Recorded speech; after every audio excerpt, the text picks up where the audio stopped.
আসছে নতুন বছর 2026। 2025 সাল ছিল বাংলাদেশের ফুটবলের জন্য অত্যন্ত ঘটনাবহুল। এ সময় দেশের ফুটবলে সাফল্য যেমন এসেছে, তেমনি ছিল ব্যর্থতাও। হয়েছে ফুটবলারদের বিদ্রোহের ঘটনাও। এবছর ঘটে যাওয়া উল্লেখযোগ্য ঘটনা নিয়ে দেশের ফুটবলের সালতামামি। 2025 নতুন বছরের শুরু ফুটবলে নারী ফুটবলারদের বিদ্রোহ দিয়ে। 30 জানুয়ারি 18 ফুটবলার কোচ পিটার বাটলারের অধীনে আর খেলবেন না বলে ঘোষণা করেন। বারংবার বৈঠকের পর দুপক্ষ নমনীয় হলেও এখনও জাতীয় দলে ফিরতে পারেননি সাবিনা, কৃষ্ণা, মাসুরা, সানজিদা ও সুমাইয়ারা। 2025 নারী ফুটবলের জন্য সাফল্যের বছরও। এবারই প্রথমবারের মতো সিনিয়র ও অনূর্ধ্ব 20 পর্যায়ে এশিয়ান কাপের মূল পর্বে খেলার যোগ্যতা অর্জন করেছে বাংলাদেশ।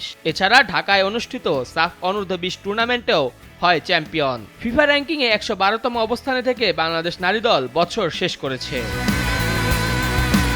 পুরুষ ফুটবল দল এবছরের পুরোটা সময় ছিল আলোচনায়, যার কেন্দ্রে ছিল ইংলিশ প্রিমিয়ার লিগে খেলা ফুটবলার হামজা চৌধুরীর আগমন। 25 মার্চ ভারতের বিপক্ষে শিলংয়ে বাংলাদেশের জার্সিতে অভিষেক হয় হামজার পর জাতীয় দলে যুক্ত হন সামিত সোম।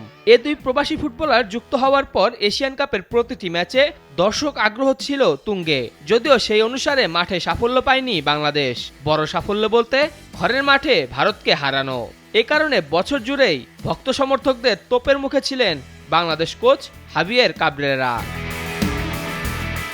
22 বছর পর লিগ শিরোপা জিতেছে মোহামেডান। সুলেমান দিয়াবাতে নৈপুণ্যে চ্যাম্পিয়ন হয়েও মোহামেডান এএফসি টুর্নামেন্ট খেলতে পারেনি ক্লাব লাইসেন্সিং না থাকার কারণে।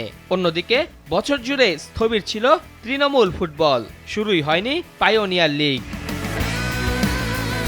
ফুটবলের ছোট সংস্করণ ফুটসালেও এবছর দল গঠন করেছে বাংলাদেশ।